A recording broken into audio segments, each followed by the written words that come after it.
જય જવાન જય કિસાન. મિત્રો, તો આજે આપણે આવી ગયા છીએ મહત્વનો મુદ્દો લઈને, ખેડૂતોનો.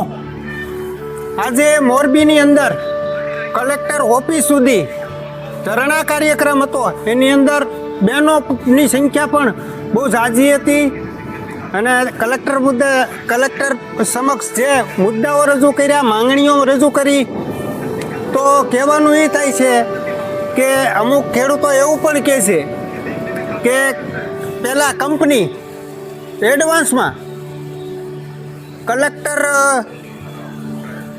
કલેક્ટર સમક્ષ વળતર તેમની કચેરીમાં ચૂકવી દે એડવાન્સમાં, પછી ભલે કલેક્ટર આપી દે. તો આજે એ મુદ્દા વિશે વાત કરતા તો સરકારે ઘણું પ્રેશર કર્યું છે. જે આપણે કાંતિભાઈ અમૃત્યાના ભાઈ છે, એ આવ્યા છે ખેડૂત તરફેણમાં, તો એ ઘણું બોલ્યા છે અને કીધું પણ ઘણું છે એને. તો એને એક વાત કરી, તો આ ભાજપના નેતાઓને જોઈજો, ભાજપ હગ્ગાભાઈની નહીં, એના ભાઈના જે સ્ટોન ક્રશર હતું ત્યાં દરોડા પાડી દીધા. ખેડૂત પ્રત્યે જે બોલે એની ઢેલ ડીબી દેવાની, બાકી જે સરકાર કે એમ જ કરવાનું. પણ હવે રેલો આવશે, રેલો એવો આવશે કે એની તમે વાત જ ન કરો.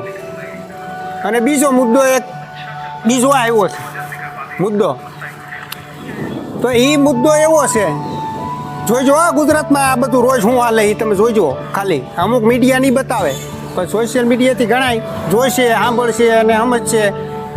તો બીજો મુદ્દો એવો આવ્યો કે એક મંત્રીને ફોન કર્યો, એ કે સાહેબ કોલેજની ભરતી ક્યારે બહાર પડવાની, જોઈજો સાંભળજો.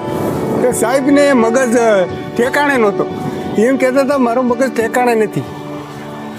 મારે એવા લાખ જણાના ફોન આવે, 100 જણાના ફોન આવે મારે ઉપાડવાના, તો તમને એ આટલું બે હાર્યા છે. મજીરા વગાડવાની, તમારી સંપત્તિ ભેગી કરવા તમને નથી ત્યાં બે હાર્યા. લોકોની સેવા માટે તમને બે હાર્યા છે, અને લોકોના તમે સેવક જ છો, જનતાના.